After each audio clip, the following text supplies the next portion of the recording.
જાત ઉપર ચડતો હોય એવી રીતે જમીનથી બેસીને ઊભો થાય છે, ટેકો દેતો દેતો પોતાના શરીર ઉપર ચડતો હોય એવી રીતે ચડે છે.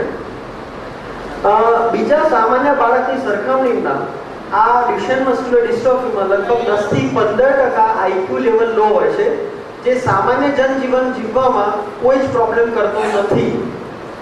બોલવાનું થોડુંક મોડું ચાલુ થાય છે.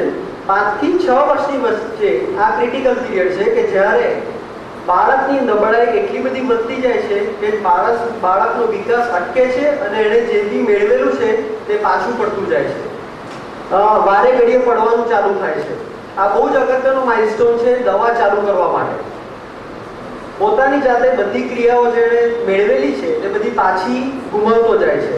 8 થી 10 વર્ષની વચ્ચે લગભગ દાદર ચડવાનું બંધ થાય છે અને જમીનથી પોતાની જાતે ઊભા થવાનું શક્ય રહેતું નથી. અને એવરેજ ફિઝિયોથેરાપી અને દવાનો વપરાશ ન થાય તો 9 વર્ષની વચ્ચે બાળક વ્હીલચેર બાઉન્ડ થઈ જાય છે, વ્હીલચેરમાં જકડાઈ જાય છે.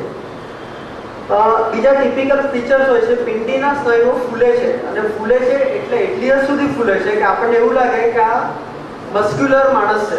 એના પિંડીના સ્નાયુઓ જુઓ તો આપણને લાગે બહુ જ મજબૂત માણસ છે, પણ ખરેખર એ ખાલી ફૂલેલા છે, એમાં પાવર હોતો નથી. એને અમે અમારી ભાષામાં સ્યુડો હાઇપરટ્રોફી કહેતા હોઈએ છીએ. સ્નાયુના કોન્ટ્રેક્ચર, હું ઘણા બધા દર્દીઓને જોઈ રહ્યો છું કે જેમને કોન્ટ્રેક્ચર્સ એટલે સ્નાયુઓ જકડાઈ ગયા છે. મસ્ક્યુલર ડિસ્ટ્રોફીમાં સ્નાયુઓનું જકડાવાનું રોકવાનું બહુ જ અગત્યનું છે અને એમાં ફિઝિયોથેરાપી સૌથી મોટો ભાગ ભજવે છે. યુઝ્યુઅલી હૃદયની નબળાઈ અને ફેફસાના ન્યુમોનિયા દર્દી માટે ઘાતક નીવડતા હોય છે અને લગભગ 14 થી 15 વર્ષની વચ્ચે મોટાભાગના દર્દીઓ સકમ થઈ જતા હોય છે. નિદાન માટે લોહીમાં CPK નું લેવલ કરવાનું હોય છે, જે નોર્મલ કરતા લગભગ 80 થી 100 ગણું વધારે આવે છે. EMG, nerve conduction study, muscle biopsy, blood DNA study અને ડિસ્ટ્રોફિન ઝોન શોધવા માટે બેંગ્લોરમાં એના ટેસ્ટ થાય છે, એના માટે બ્લડ મોકલવાનું હોય છે. ફિઝિયોથેરાપી 3 થી 4 વર્ષની ઉંમરની વચ્ચે ચાલુ કરવી જોઈએ અને હેતુ સ્નાયુની તાકાત વધારવા કરતા સ્નાયુના કોન્ટ્રેક્ચર્સ રોકવાનો છે અને સ્ટ્રેચિંગ અને સ્પ્લિન્ટિંગથી તેને પાર પાડવામાં આવે છે. ફાયદા લગભગ જે નોર્મલી 9 વર્ષમાં બાળક વ્હીલચેર બાઉન્ડ થાય છે એના બદલે આને કારણે લગભગ 12.5 વર્ષ સુધી બાળક પોતાની જાતે અથવા ટેકાથી હરતું ફરતું રહી શકે છે.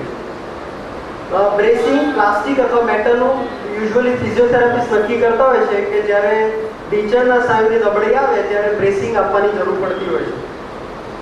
સર્જરી કોન્ટ્રેક્ચર્સ જે મસલ જકડાવે છે તે ઢીલા કરવા માટે અને કરોડના મણકા સીધા કરવા માટે વપરાતી હોય છે.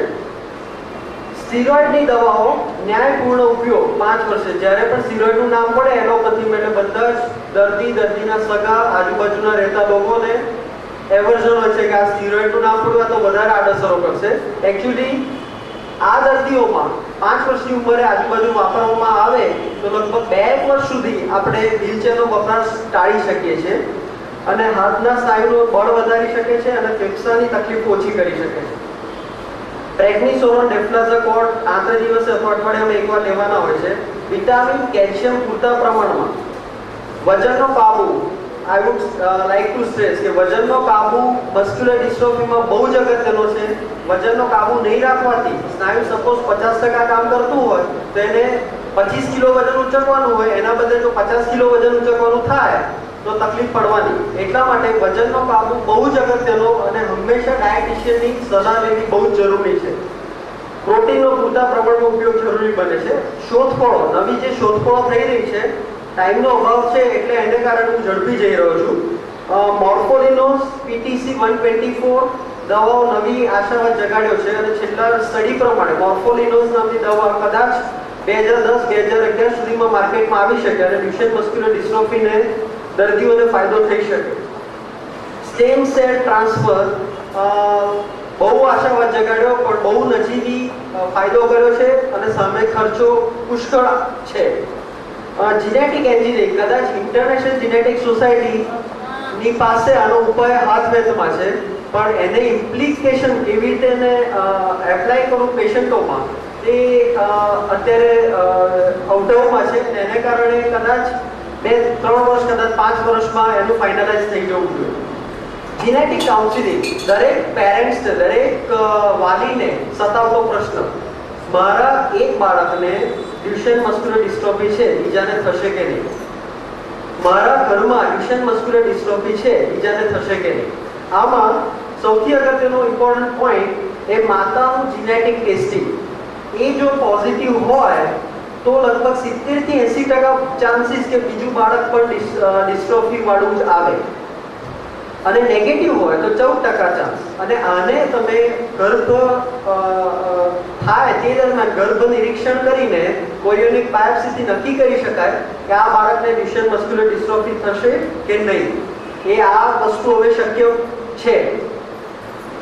Becker muscular dystrophy usually X રંગસૂત્રની ખામીવાળો રોગ પણ ડીએમડી જેવો જ છે, ખાલી એની તીવ્રતા અને નિર્ધકતા ઓછી છે. એટલે દર્દી 15 વર્ષની બિયોન્ડ ચાલતો રહે છે અને લગભગ 3 થી 5મા દાયકા સુધી સારી રીતે જીવી શકે છે.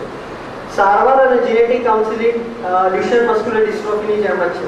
લિમ્બ ગર્ડલ ડિસ્ટ્રોફી સ્ત્રી પુરુષ બંનેમાં જોવા મળે છે અને લગભગ પહેલાથી 4થા દાયકા સુધી જોવા મળે છે. મુખ્યત્વે નિતંબ એટલે પગના અને ખભાના સ્નાયુઓ પર અસર થાય છે, અને એના ઘણા બધા નામ છે: સેક્રોગ્લાયકેનોપેથી, ડિસ્પેરિનોપેથી, કાલ્પેનોપેથી. પણ ટૂંકમાં ડ્યુશેન મસ્ક્યુલર ડિસ્ટ્રોફી જેવા જીવલેણ રોગમાં અત્યાર સુધીની શક્ય સારવાર સ્ટીરોઇડ્સ અને ફિઝિયોથેરાપીએ લગભગ 1-2% જેટલો ફાયદો કર્યો છે.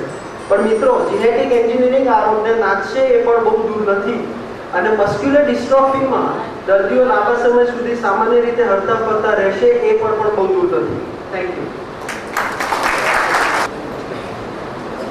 ખૂબ હિમાંશુભાઈ, તેઓએ ખૂબ જ મસ્ક્યુલર ડિસ્ટ્રોફી વિશે ખૂબ જ સુંદર માહિતી આપી. હવે આપણો જે સમારંભ કાર્યક્રમ છે એમાં એક સરપ્રાઈઝ આપવા જઈ રહ્યા છીએ અમે. તો હું પૂજ્ય પીટરભાઈને વિનંતી કરું કે તેઓ સરપ્રાઈઝ વિશે માહિતી આપે. સરપ્રાઈઝની માહિતી આપવાની હોય આપવાની જ હોય ને.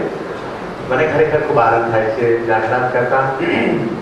આજે રવિવારનો દિવસ છે, રજાનો દિવસ છે. ડોક્ટરો, પ્રોફેશનલ્સ અને સરકારી અધિકારીઓ આ તક, આ દિવસને કોઈ પણ ભોગે માણવા માટે પ્રયત્ન કરતા હોય છે. આદરણીય માનનીય કલેક્ટર શ્રી ડૉક્ટર હિમાંશુભાઈ, બારિન્દ્રભાઈ, બેન નિષ્ઠા અને આ બધા જ ખૂબ કાર્યરત હોવા છતાં પણ આજે રવિવારે આ પ્રસંગે ઉપસ્થિત છે.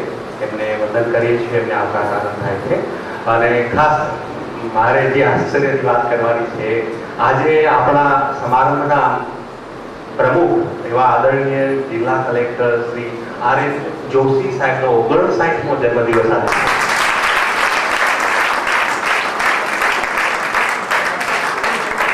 એમણે ઉપસ્થિત રહીને, અહીંયા ઉપસ્થિત રહીને આપણને સૌને તો ભેટ આપી છે, પણ એથી મોટી ભેટ રાજ્ય સરકાર એમને આજે જ આપી છે. તમે કદાચ છાપામાં વાંચ્યું હશે, લગભગ 80 જેટલા IAS IPS ઓફિસરોની ટ્રાન્સફર કરવામાં આવી છે. એમાં આણંદના સદનસીબે જોશી સાહેબની ટ્રાન્સફર થઈ નથી. એ આપણી વચ્ચે આનંદમાં છે, અને આવા કાર્યો એમના હસ્તે થતા રહે એવી આપણે ઠાકોરજીને પ્રાર્થના કરીએ છીએ. હું અનુપમ મિશન પરિવાર વતીથી, સર્વ સત્કર્ણ વતીથી આપને ખૂબ ખૂબ શુભેચ્છા પાઠવું છું, અને ઠાકોરજી મહારાજને પ્રાર્થના કરો આપનું સ્વાસ્થ્ય અને આપની કારકિર્દી, આપનું કાર્ય ખૂબ સરસ અને સફળ બને તેવી અમારી શુભેચ્છા છે.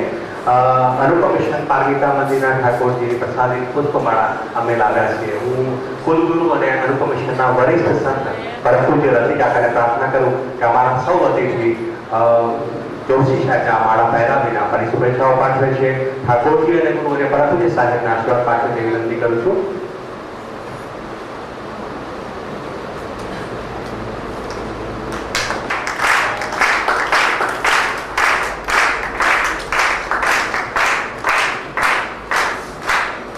જન્મદિવસની સાથે કેક તો જોડાયેલી હોય, કેક અર્પણ માટે પણ હું વિનંતી કરું, અને આદરણીય જોશી સાહેબ કેક કર્તન કરી અને આજે ઉપસ્થિત બધા જ આ બાળકોને અને લાભાર્થીઓને આપણે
જે કેમ્પનું સમારંભ અત્યારે ઉજવી રહ્યા છે એની સાથે સાથે એક ખૂબ સુંદર આપણા લાડીલા કલેક્ટર સાહેબનો પણ જન્મદિવસ ઉજવ્યો. આપણી અનુપમ મિશન સંચાલિત મિત્ર પુનર્વસન કેન્દ્ર જે ચાલી રહ્યું છે તેના વાલી મંડળનો પણ એક એસોસિએશન છે અને તેઓ પણ અત્યારે કલેક્ટર સાહેબને પુષ્પગુચ્છ અર્પણ કરવા આવી રહ્યા છે. પૂજ્ય યાજ્ઞિકભાઈ પૂજ્ય કલેક્ટર સાહેબને પુષ્પગુચ્છ અર્પણ કરશે.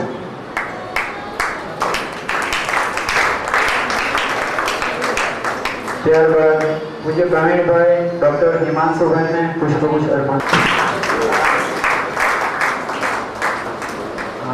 પૂજ્ય તરુણભાઈને વિનંતી કરું કે તેઓ નિષ્ઠાબેનને પુષ્પગુચ્છ.